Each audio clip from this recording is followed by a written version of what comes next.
Movie के start होते ही हमें बताया जाता है कि 1945 और 1962 के बिटवीन यूएस गवर्नमेंट ने 331 एटमॉस्फेयर न्यूक्लियर टेस्ट कंडक्ट किए और इसकी वजह से लोगों पर जो जेनेटिक इफेक्ट हुए हैं गवर्नमेंट उसे आज तक डिनाई करती है। इसके बाद न्यू मैक्सिको डेजर्ट का सीन दिखाया जाता है जहाँ पर कुछ साइंटिस्ट सर्चिंग कर रहे होते हैं। अचानक से उनके सामने खून से भरा हुआ आदमी आ जाता है जो उनसे हेल्प मांग रहा होता है, लेकिन इससे पहले कि वो सिचुएशन को समझते एक म्यूटेंट उन सबको पिकैक्स से मार देता है। उन सबको मारने के बाद उनकी डेड बॉडीज को उनके ट्रक के साथ बांधकर ले जाता है। फिर दोबारा से न्यूक्लियर टेस्टिंग दिखाई जाती है और उनकी जेनेटिक इफेक्ट की वजह से जो बच्चे पैदा होते हैं वो भी दिखाया जाता है। इसके बाद डेजर्ट में एक गैस स्टेशन दिखाया जाता है जिसका ऑनर अंदर सो रहा होता है। तब अचानक उसे किसी की आवाज आती है। वो अपनी गन लेकर बाहर जाता है और रूबी का नाम लेकर उसे आवाज दे रहा होता है। वो रूबी को हर जगह ढूंढ रहा होता है और उसको ढूंढते ढूंढते वो गवर्नमेंट एरिया में चला जाता है और जब वो वापिस आता है तो वो देखता है कि उसके गैस स्टेशन पर किसी ने अपना बैग रखा हुआ। उस बैग को देखकर वो शाउट करके कहता है कि सब खत्म हो गया है, अब मैं तुम्हारी मदद नहीं कर सकता। थोड़ी ही देर के बाद वो दोबारा बाहर आता है और उस बैग को अंदर ले जाता है। इस दौरान कोई उसको देख रहा होता है। उस बैग में बहुत सारा एक्सपेंसिव सामान होता है और बैग में ही उसे किसी का कटा हुआ कान भी मिलता है। ये कान उसी लड़की का होता है जिसका वो बैग था और ये हमें तब पता चलता है जब हम पर्स में उस लड़की की तस्वीर को देखते हैं। और यहाँ पर हमें ये बात भी पता चल जाती है कि वो उन म्यूटेंट्स के लिए काम कर रहा होता है और वो बहुत लालची था। जब वो सामान चेक कर रहा होता है तब बाहर कोई आ जाता है। बाहर एक फैमिली होती है जो क्लीवलैंड से सैंटियागो जा रहे होते हैं। उस फैमिली में आदमी का नाम बॉब था जिसकी वाइफ एथल थी। उनके साथ उनके 3 बच्चे भी होते हैं, ब्रैंड, बॉबी और लिन। लिन का हस्बैंड डग और उनके साथ उनकी छोटी बेटी कैथरीन भी होती है। उनके साथ 2 जर्मन डॉग भी होते हैं जिनका नाम उन्होंने ब्यूटी बीस्ट रखा। कार में फ्यूल डलवाने के बाद जब वो लोग वहाँ से जा रहे होते हैं तब जैब उन्हें हिल्स के बीच से एक शॉर्टकट बताता है जो मैप पर था ही नहीं। टाइम सेव करने की वजह से बॉब उस रास्ते पर चल पड़ता है। अभी उन्हें चलते हुए ज्यादा देर नहीं होती कि वहाँ पर कुछ स्पाइट जो कि हिडन होते हैं उसकी वजह से गाड़ी क्रैश हो जाती है और पत्थर से टकरा जाती है और साथ ही पंक्चर हो जाती है। उनके डॉग वहाँ से भाग जाते हैं और बॉब भी उनको लेने उनके पीछे चला जाता है। बॉब समझ रहा था कि ये सब कुछ हाई टेम्परेचर की वजह से हुआ है और वहाँ पर दूर दूर तक कुछ भी दिखाई नहीं दे रहा था और ना ही उनके अलावा वहाँ पर कोई मौजूद था। बॉबी अपने डॉग्स को ले आता है लेकिन कोई उसे छुपकर देख रहा होता है। उन्हें वहाँ से निकलने के लिए कोई भी उम्मीद नजर नहीं आ रही थी। तब बॉब डिसाइड करता है कि हम अपनी हेल्प के लिए यहाँ से पैदल ही जाएंगे। बॉब दोबारा उस गैस स्टेशन पर जाएगा और तभी डग उसी रास्ते से अपना सफर आगे तय करेगा और सब लेडीज भी बॉब के साथ होती हैं। बॉब एक गन खुद रख लेता है और एक बॉबी को दे देता है क्योंकि डग ने गन रखने से इनकार कर दिया था। इसके बाद वो दोनों अपने अपने रास्तों पर निकल जाते हैं। ब्रेंडा ट्रेलर का दरवाजा खोल देती है और ब्यूटी वहाँ से भाग जाती है। उसके पीछे बॉबी भी चला जाता है। ब्यूटी के पीछे भागते भागते वो काफी आगे निकल आता है। फिर उसे वहाँ पर खून नजर आता है और वो खून का पीछा करता है। तब वो देखता है कि किसी ने ब्यूटी को बीच में से चीर फाड़ के मार दिया। ये देखकर वो काफी डर जाता है और वहाँ से भागने की कोशिश करता है। तभी वो हिल से नीचे गिर जाता है और बेहोश हो जाता है। एक डीफॉर्म लड़की उसके पास आकर बैठ जाती है और वो लड़की कोई और नहीं रूबी होती है।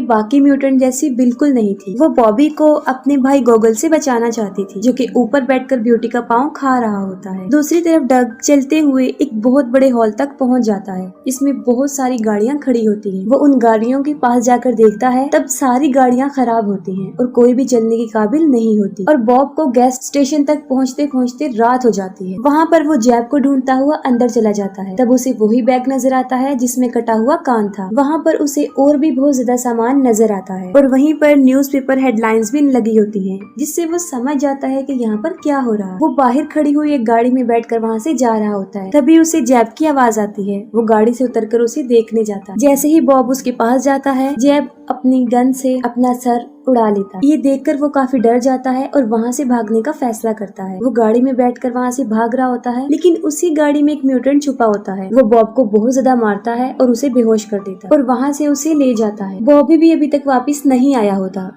और ब्रेंडा उसे ढूंढने के लिए चली जाती है और रूबी अभी तक बॉबी के पास बैठी होती है और जैसे ही वो ब्रेंडा की आवाज सुनती है वो वहाँ से भाग जाती है। तब ब्रेंडा बॉबी को वापस ले आती है लेकिन बॉबी उन तीनों को कुछ भी नहीं बताता। फिर सडनली वहाँ पर कुछ हरकत महसूस होती है। बॉबी उन तीनों को कहता है कि वो तीनों वहीं पर ठहरे और खुद बाहर देखने जाता है। तभी वहाँ पर डग आ जाता है और वो कहता है कि यहाँ से सड़क खत्म हो जाती है और आगे कोई भी शॉर्टकट नहीं है। ये सुनकर भी बॉबी उन्हें कुछ नहीं बताता। डग उन्हें कहता है कि अगर 12 बजे तक बॉब वापस नहीं आए तो हम उन्हें ढूंढने जाएंगे और फिर वो सब रेस्ट करने लगते हैं। डग और लिन कार में होते हैं और बाकी सारे ट्रेलर में। वो सब लोग सो जाते हैं लेकिन बॉबी अभी तक जाग रहा होता है। वो बाहर बीस्ट को ढूंढने आता है। तभी उनकी गाड़ी में एक प्लूटो नाम का म्यूटेंट घुस जाता है जो ब्रेंडा को दबोच लेता है और बाहर बॉबी को भी कुछ नजर आता है। वो फौरन जाकर डग को जगा देता है और बॉबी सब कुछ उन लोगों को बता देता है। तभी उन्हें किसी की चीख सुनाई देती है। वो देखते हैं कि वो चीख किसी और की नहीं है बल्कि वो बॉब की है और बॉब को कुछ दूरी के फासले पर उन म्यूटेंट ने आग लगा दी थी। वो बॉब को बचाने के लिए आगे बढ़ते हैं और इसी दौरान एक म्यूटेंट उनकी गाड़ी में घुस जाता है और इसका नाम लिजर्ड होता है। बॉब उनकी आंखों के सामने जलकर मर जाता है, लेकिन वो उसके लिए कुछ भी नहीं कर पाता। लिन को ब्रेंडा के चिल्लाने की आवाज आती है। वो अंदर जाकर देखती है और वहाँ पर लिजर्ड ने उसकी बच्ची को पकड़ा होता है। वो उसकी बच्ची पर गन पॉइंट करके उसके साथ जबरदस्ती करने की कोशिश करता है, लेकिन फौरन वहाँ पर ईथल आ जाती है और पीछे से वो उस पर अटैक कर देती है। लेकिन इससे पहले कि वो कुछ करती, लिजर्ड उसको शूट कर देता है। गोली की आवाज सुनकर डग और बॉबी भी गाड़ी की तरफ भागते हैं। लिजर्ड ब्रेंडा को भी शूट करने लगता है। तभी लिन एक स्क्रू उसके पाँव में घुसा देती है और बदले में लिजर्ड उसको भी शूट कर देता है। लिजर्ड ब्रेंडा को वहाँ से लेकर जा रहा होता है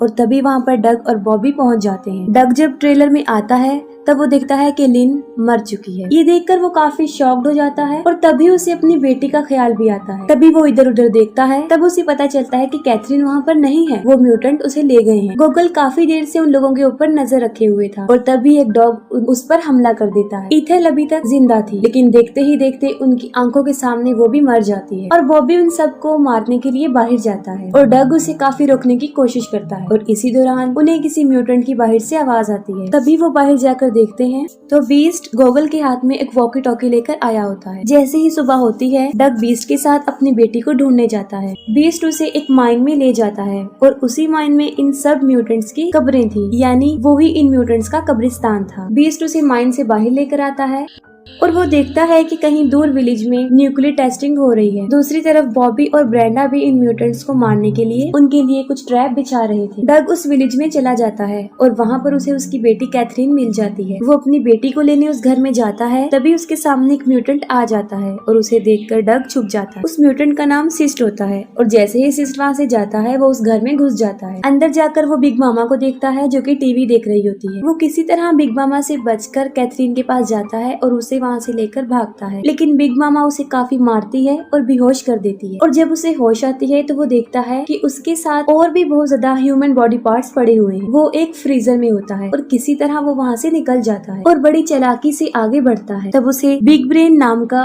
एक म्यूटेंट वहाँ पर नजर आता है और इस म्यूटेंट की वजह से हमें उन म्यूटेंट्स के बारे में इंफॉर्मेशन मिली। वो बताता है कि हमें सिटी से निकाल दिया गया और हम यहाँ पर माइन में छुप गए और यहाँ पर बहुत ज्यादा न्यूक्लियर बॉम्ब आकर गिरे, जिसकी वजह से और उन बॉम्ब की रेडिएशन से वो जेनेटिकली डिफॉर्म बन गई। डग उससे कैथरीन के बारे में पूछता है, लेकिन वो उसे कुछ नहीं बताता और तभी वहाँ आकर प्लूटो उस पर हमला कर देता है। वो एक कुल्हाड़ी के जरिए उसकी 2 उंगलियां काट देता है, लेकिन किसी तरह बड़ी मुश्किल से डग उसे भी मारने में कामयाब हो जाता है।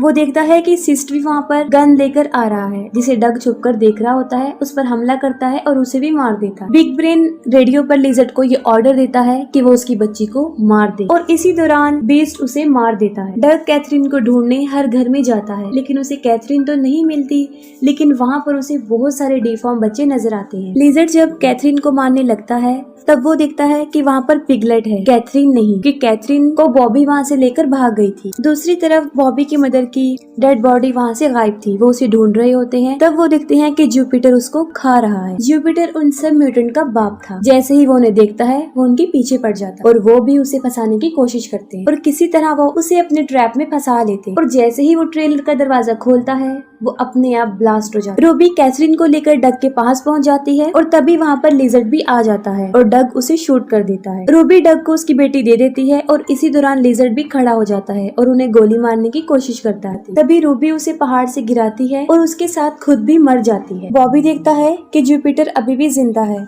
तब ब्रेंडा एक पिकैक्स लेती है और उसे मार देती है। फिर वो देखते हैं कि डग अपनी बेटी और बीस्ट के साथ वापस आ रहा है। वो दोनों उसे देखकर काफी खुश हो जाते हैं, लेकिन अभी भी कोई उन्हें मुसलसल देख रहा होता है और इसके साथ ही मूवी एंड हो जाती है।